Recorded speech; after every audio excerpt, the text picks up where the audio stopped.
Fala, minha galerinha. Então, a pedidos aí, eu estou fazendo uma análise aqui da Monster Beverage. É óbvio que em um vídeo não dá para a gente fazer uma análise completa, mas eu vou tentar ser o mais completo possível, né, dentro do que eu posso fazer aqui, tá bom? E aí vocês vão poder avaliar melhor a empresa e decidir se vocês gostariam de ser acionista ou não dessa empresa aqui, né? Obviamente que eu não estou fazendo nenhuma recomendação, só uma análise minha opinião. Mas antes de a gente começar, queria pedir para vocês para poder se inscrever no meu canal, compartilhar esse conteúdo com amigos que gostam da Monster, né? E, e obviamente ativar o sininho para você não perder nenhum conteúdo do Escola da Fortuna, beleza? Então, para quem não sabe, galera, Monster Beverage é aquela produtora, né, de energéticos, né, que é uma das marcas mais conhecidas aí. E aí a gente tem os principais concorrentes dela, né, são basicamente aquela Rockstar, né, que a PepsiCo comprou, né, e tem também a Red Bull, obviamente, né, que é a maior, tem a maior fatia de market share, né. Qual que é a diferença, né? A gente vê que Red Bull vende bem pra caramba e ela consegue colocar um preço mais elevado que os concorrentes. Aí, então, obviamente, né, eu não tenho aqui, a gente tem como ver a gente poderia ver os números da Red Bull e comparar com a Monster, mas infelizmente a Red Bull não tem ações na bolsa, né, capital fechado. Mas eu tenho para mim que Red Bull é tipo como se fosse a Apple dos smartphones, né? Que você tem ali, você consegue cobrar um preço mais elevado, né? E mesmo assim você vende um volume maior, tá? Mas a Monster também parece ser uma empresa muito interessante, pelo que eu analisei aqui. Eu vou passar para vocês algumas informações. Bom, a Coca-Cola em 2015, tá? Comprou 17%, né, de participação na Monster, tá? E aí teve um período aqui, né, foi em 2019, né, uma coisa até relativamente recente, que a Coca-Cola lançou o seu próprio energético. Né, tá aqui a fotinha aqui e tal. E aí então a Monster entrou com processo contra a Coca-Cola porque falava que violava acordos comerciais que eles tinham lá, né? Eu não sei o que que deu, né?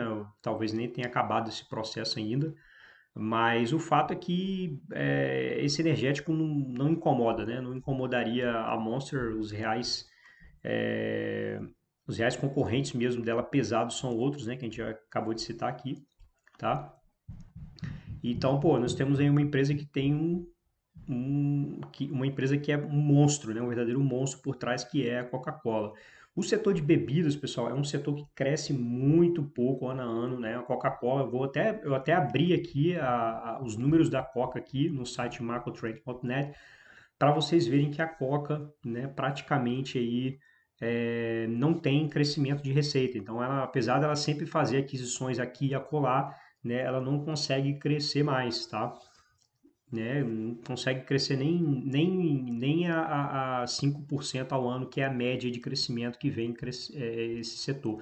O setor de energéticos especificamente, né, bebidas, a categoria de bebidas energéticas, tá, ela cresce acima da indústria em geral. Né? Eu vou mostrar aqui para vocês. Vou mostrar aqui para vocês, ó, How big is the beverage industry, né?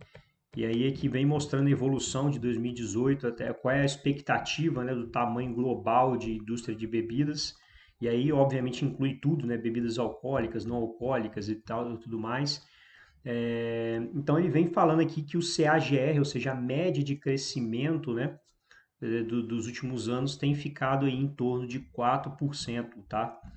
Enquanto a parte de energéticos, né, que eu até peguei outro estudo aqui, né, o CAGR tem sido de 7,2, tá?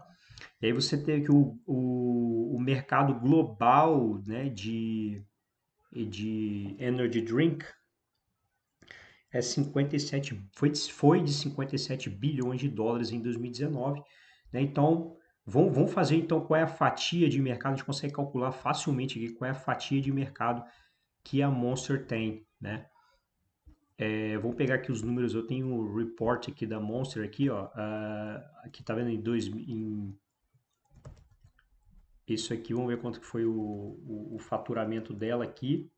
Aqui tá mostrando os últimos 6 meses, tá, pessoal? Então, assim, eu vou fazer uma projeção aqui, fazer um aproximado, né, de que ela vai conseguir replicar os 6 primeiros meses para os últimos 6 meses do ano, ou seja, é só dobrar esse valor aqui, se é 2 bi 100, né? Então, ou seja, no ano vai ser algo em torno de 4 bi e 200, né, de faturamento da Monster. Então, se ah, a gente sabe que o mercado de energético, né, girou em torno de 57 bi, ou seja, não dá nem 10%, certo? Não dá nem 10% de market share, então, na minha opinião, ainda teria espaço, né, para a Monster crescer acima da média, que é o que está acontecendo, né? E esse deve ser um dos motivos que ela está conseguindo crescer acima da média, porque o market share dela não é elevado, né? É, ela vem se posicionando bem a marca dela, né, perante os concorrentes. Se o CAGR, né? Então, se ela estivesse crescendo na média do setor, ela estaria crescendo algo em torno de 7,2, né? Mas ela está conseguindo apresentar um crescimento um pouco acima ainda de 10% ao ano, né? 10, 11, acho que foi 11% o crescimento dela, alguma coisa assim, né? O CAGR dela, acho que dos últimos tempos, acho que foi 11%, então ela está conseguindo entregar esse resultado um pouco acima da média do setor, tá bom? E aí que a gente consegue ver, né? Eu não vou ficar muito vidrado nisso aqui, porque a gente vai conseguir ver tudo aqui no Macro Trend de forma muito mais fácil, as margens, não sei o que, pra gente ficar calculando na mão aqui as coisas, né? A gente vai conseguir ver ali de forma muito mais rápida. Eu vou mostrar só para vocês aqui, né? A parte de ativos e passivos para vocês verem que a empresa praticamente não tem dívida nenhuma, né? Você pode ver que a parte de passivos, né? Você tem o passivo corrente e o passivo de longo prazo, o passivo não corrente, né? E aí o current liabilities, né? Que é justamente o passivo de curto prazo, né? Tá aqui, tá tudo todo descrito aqui, todos esses itens aqui, né? Que aí você tem no final o total current liabilities, que é 674 milhões, alguma coisa, e aí você vê que não tem não tem liabilities de longo prazo, long term, né? Não tem. Você pode ver que não tem nada, ou seja, a empresa praticamente não tem dívida nenhuma, né? Então todo esse caixa aqui que ela tem, né, aqui a parte de cash equivalents, né, que dá 921 milhões, né? Praticamente esse caixa está livre para ela. E ainda tem também a parte de short-term investments, né, que também pode ser considerado como equivalente de caixa. E aí você tem mais de 1 bilhão aí em caixa aí, né? Para quem não sabe, pessoal, a Monster foi uma das empresas que mais valorizaram, né? Foi um dos cases mais impressionantes da história da bolsa em termos de valorização, tá? É MNST Stock, né? Só para vocês terem ideia eu colocar aqui para vocês do histórico dela, uma coisa bizarra. Acho que devia ser tipo aquelas empresas meio esquecidas, né? E ainda tem, aqui já deve ter, imagino que deve ter tido um monte de desdobramento ao longo do tempo. Mas enfim, você vê explosão aqui, ó, de 94.000%, né? 94, até se você pegar aqui, ó, nessa faixa aqui de 2001, né? Dá até mais, se você pegar aqui nessa faixa aqui de 2001, 2002, dá valorização até maior, né? Então, o cara que investiu aqui no fundo do poço aqui se deu até melhor do que o cara que investiu lá no começo, né? Então, olha a fundação da empresa, pessoal. A fundação dela é 1935, tá? Então é muito tempo mesmo que ela tem, que essa empresa existe, né? Aqui tem um CEO mostrando, o Rodney Sachs. A Coca-Cola é dona de 19,4%, ou seja, provavelmente ela deve ter aumentado, né, essa participação aí de 17 para 19. E então, assim, é um dos cases mais malucos que tem em termos de valorização, né? O cara que botou qualquer grana aí na Monster no passado, o cara e segurou até hoje, o cara ganhou muita grana, né? E aí a gente consegue ver a consistência da empresa, né? Tô aqui nela agora, a gente vai ver que ela tem olha só, em 2005, olha a evolução da receita ao longo do tempo, ó. Em 2005, ela tinha 348 milhões de dólares de receita. E aí, tá vendo como é que ela crescia bem mais rápido nessa fase aqui, ó? Aqui ela, pô, quase que dobrou aqui praticamente a receita, né? depois veio para 900, 1 bilhão, né? E aí, a partir daqui de 2008, ela vem numa escadinha, né? Mas sempre crescendo, tá vendo? Sempre crescendo, uma escadinha, né? Até chegar no patamar atual em 2019, na casa de 4 bilhões e 200. Vamos ver quanto está valendo ela? Está valendo market cap. Vamos ver quanto que ela está valendo em termos de valor de mercado, né?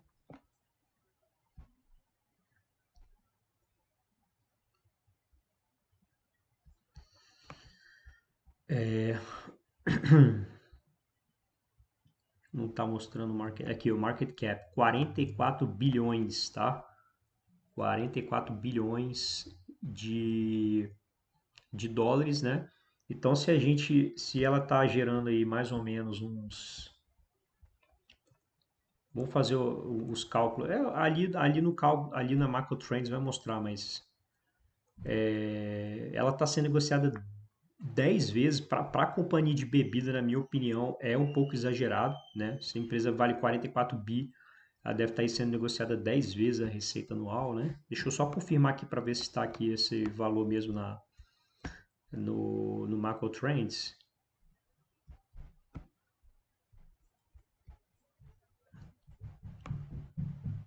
Ver se é isso mesmo. É isso mesmo, 10 vezes. Você vê que em termos. Aqui é legal o Macro Trends, né? Que ele mostra que os múltiplos, né, da empresa, esse múltiplo preço-vendas, né, que é price to sales em inglês, aí você mostra aqui, ó, já foi na casa de 5, 4, 3, 2, né, em 2008. Então, assim, se você for ver o histórico, ela tá nesse patamar aqui hoje de 10,3, né, ou seja, 10 vezes a receita anual. Ela está um dos maiores patamares históricos, né? Na minha opinião, por ser companhia de bebida, que é um setor bastante estável, é bem exagerado, porque empresas de tecnologia são negociadas nesse valuation, né, de 10 vezes o faturamento anual, tá? Então, por mais que ela seja rentável e tudo mais, é bem complicado. Vamos ver o P ratio, né? O P ratio eu acho que não é tão elevado assim, eu já dei uma olhada. Eu acho que não é tão elevado assim, tá na casa dos 38, não é lá nenhum absurdo, mas enfim, a gente pode perceber também que pelo crescimento, 38 é alto, tá, pessoal? Se você for olhar, por exemplo, pela métrica do Peter Lynch, né, que ele gostava de usar preço, lucro, crescimento, ele falava, ó, não compre empresas que tenha preço, lucro, crescimento acima de 2, né? Era um critério que ele gostava de usar. Então, se você pegar 38, né, que é o P ratio dela atual, né, e você dividir pela taxa de crescimento dela atual, que é coisa de no máximo 15%, aí vai dar acima de 2, né? E aqui tem o histórico, né, do histórico do P-Rate, até que em termos de P-Rate ela está conseguindo manter, né, uma certa estabilidade, né?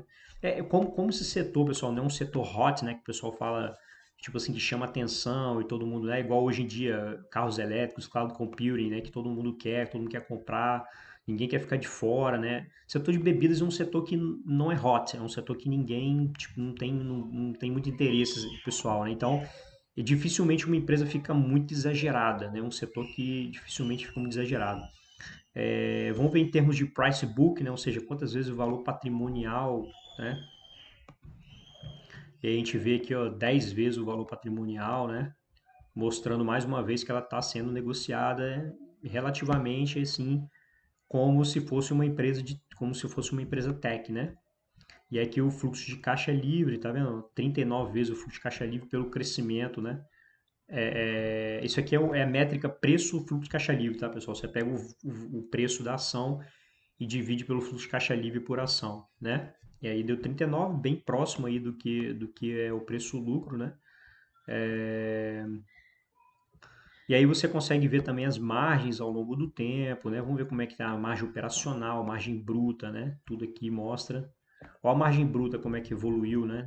Não é evoluiu tanto assim, mas chegou lá na casa já dos 60 e tantos, né? E aí foi, ó, tá maior, a margem operacional muito boa, né? Pô, quantas empresas você conhece que tem margem operacional de 35%, né? Olha o net margin, né, que é margem líquida, evoluindo ao longo do tempo, né? Quantas empresas você conhece que tem margem líquida de 27%, entendeu? Então, assim, realmente ela tem uma rentabilidade muito boa. Vamos ver as outras rentabilidades dela, que é retorno sobre patrimônio líquido, por exemplo, né, que é o ROI, Return on Equity. Aí você vê aqui, vai mostrar o histórico. Vou mostrar o histórico aqui, ó. Olha o ROI dela ao longo do tempo, ó, tá vendo? E sempre mantendo um ROI bem elevado, tá? Bem elevado, ó. Já foi 30 e pouco, já foi 40, já foi 50, né? Isso aí, pessoal, lembra daquela... Quer ver? Eu vou mostrar para vocês aqui o... Vou mostrar para vocês aqui essa fórmula, não sei se vocês lembram, o crescimento, que é o G, é igual ao ROI, né, que multiplica, né, por 1 menos T. Tá? O que é o T? O T vai ser a retenção dos lucros, né, a taxa de retenção dos lucros. Tá?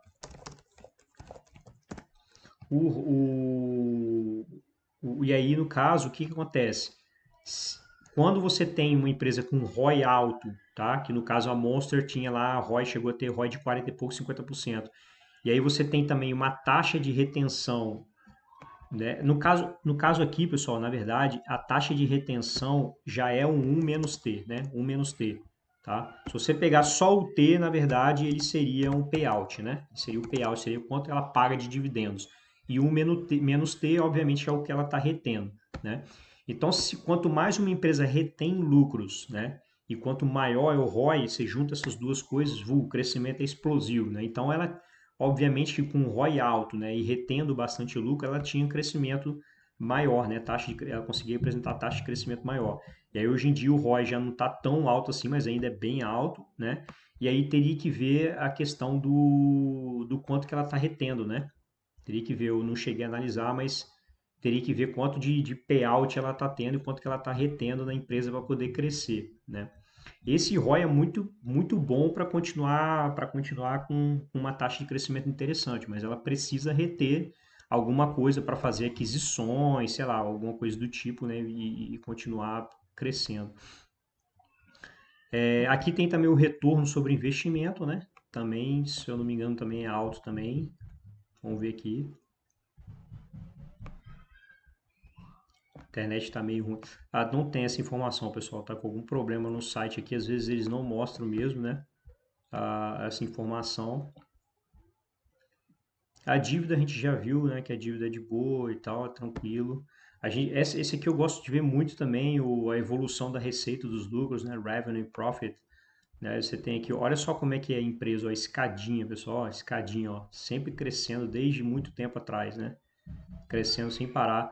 E aí você vê que a taxa de crescimento dela foi forte até aqui, mais ou menos, né? Em 2008. Aí depois de 2008 para frente, ela ficou variando, né? Essa taxa de crescimento. Teve hora que alcançou um pouco mais alto, né? Hora um pouco mais baixo, mas ela está sempre crescendo, né? E aqui, ó, você pode ver que, pô, ela foi fantástica na pandemia, fantástica, porque o setor de bebidas tomou porrada pra caramba na pandemia e ela praticamente não teve variação nenhuma, ela só caiu 0,91, ou seja, insignificante essa queda. E aí no segundo trimestre, né, ela já, não, na verdade é o terceiro mesmo. No terceiro trimestre ela já apresentou crescimento de novo, entendeu? E se você for comparar com a Coca-Cola teve uma queda absurda. Então, assim, eu não sei que mágica a Monster fez, mas eles conseguiram manter as vendas praticamente no mesmo patamar, tá? Então, isso mostra uma resiliência absurda da empresa, né? Mostra muita resiliência dela. E aí você vê a Coca-Cola, olha só, pessoal, estou aqui na Coca-Cola agora, botei só para título de curiosidade para vocês verem que a Coca-Cola não consegue mais, mesmo adquirindo empresas ao longo do tempo, ela não consegue mais se manter o nível de receita, tá vendo? Ó?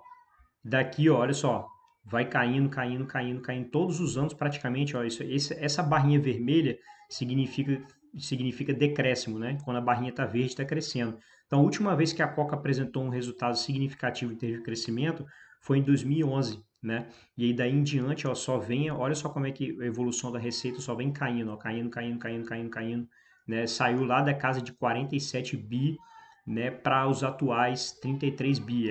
É uma queda bastante relevante em termos de receita. E aí você vê que o impacto da pandemia, olha o impacto da pandemia que causou na Coca-Cola.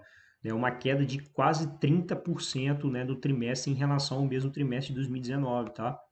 E aí ainda continua sofrendo aqui no terceiro, né, com uma queda de aproximadamente 9%, né?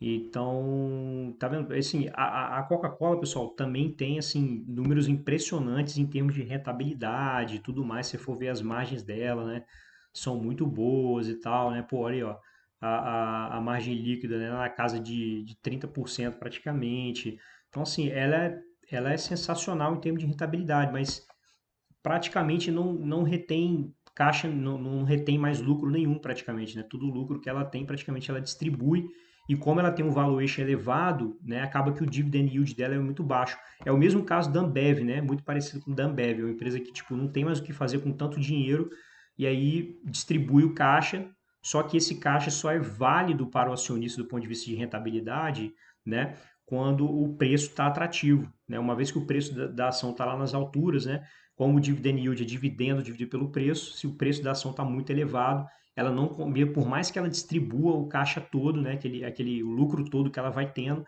ela não consegue entregar um alto dividend yield, né?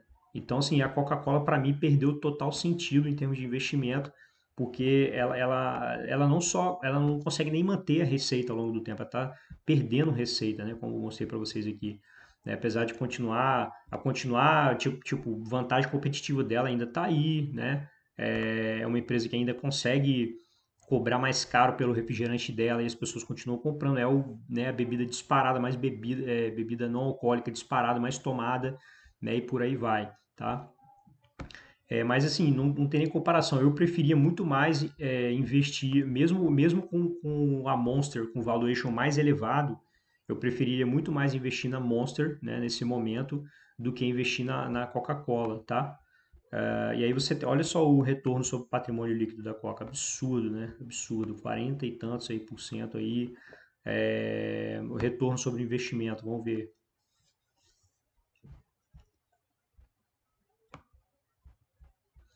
Retorno sobre investimento alto também, né? Alto também. E aí você vê, ó, quer ver, eu vou mostrar para vocês a questão do price ratios. Acho que os múltiplos estão até um pouco modificados, né? Porque teve a pandemia, então, tipo, agora ficou complicado analisar ela em termos de preço-lucro, porque teve uma queda muito grande, né? Mas é que você vê, ó já o P ratio da Coca, né? P ratio da Coca que já tá no patamar já um pouco mais razoável, né? Tá no patamar um pouco mais razoável. Já havia Coca sendo negociada a patamares maiores, né, há um tempinho atrás, mas enfim, né? Vamos ver também, vamos comparar, por exemplo, o PS ratio, né? Que é o preço vendas. Lá a gente lembra, a Monster estava sendo negociada 10 vezes, né, as vendas, né? Vamos ver a Coca 6 vezes, é um pouco mais baixo. Né? Então, mas se você for colocar na ponta do lápis o tanto de crescimento que a Monster ainda pode apresentar no longo prazo, né? Por mais que seja um crescimento não muito relevante, mas pô, é muito mais plausível você investir numa empresa, né, que ainda consegue crescer 10, 15% ao ano e que é negociada 10 vezes o faturamento anual do que você pegar essa empresa Coca que é quase 7 vezes o faturamento anual que tem declínio na receita, entendeu? Então, assim, esses parâmetros de valuation, você olhar sobre essa perspectiva é importante, entendeu? Aí você tem a questão do preço fluxo de caixa livre, que está um pouco mais baixo também, né, do que a Monster, um pouco mais baixo, da Monster estava 38, da Coca está 29, preferiria mil vezes mais investir na Monster a 38 do que na Coca 29, entendeu? Essa é a perspectiva que eu quero dar para vocês, tá?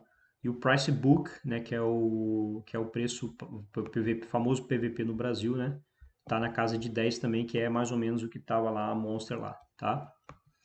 E aí a gente vê também, galera, se a gente colocar aqui as ações da Coca, né? Ao longo do tempo a gente vai ver que o rendimento foi horrível, né? Horrível dos últimos anos, ó. Você pode ver que, ó, por exemplo, lá em 1998, ó, ela atingiu esse valor aqui de 40, 43, né, e passou esses anos todos aí, né, ela está 18% só positivo, tá? E fora que o dividend yield, como eu já falei com vocês, muito fraquinho, né? Vai ser coisa de 2% no máximo aí, que 2,5 estourando, né, de dividend yield que a Coca vai pagar, né, no atual patamar. E aí ela está aqui, vamos ver quanto que ela está abaixo do pré-pandemia, tá vendo? Aqui, os múltiplos dela estavam bem elevados, né, que eu lembro disso. E aí, com essa queda que teve, ó, de 14 em relação à pré-pandemia, já ajudou um pouquinho, mas imagina aqui, ó, teve gente que deve ter pegado aqui, né, na pandemia, né? No auge da pandemia aqui, ó. Aqui o cara já ganhou 30 e poucos por cento, né? Mas enfim, pessoal, para mim, cara, tem que ter muito desconto no negócio desse para poder valer a pena, porque mesmo assim, não colocando tudo na ponta do lápis, né? Quanto de dividendo tem, potencial de valorização, não sei o que, não, na minha opinião, não vale a pena, né? Então, assim, espero que tenham gostado do vídeo, né? Mostrei para vocês os pontos positivos da Monster. Principalmente, eu achei o ponto mais impressionante dela que eu achei é justamente a questão da resiliência que ela teve, né, durante a pandemia, tá? Beleza, pessoal, é isso aí. Até a próxima. Obrigado aí pela atenção. Espero que tenham gostado. Valeu.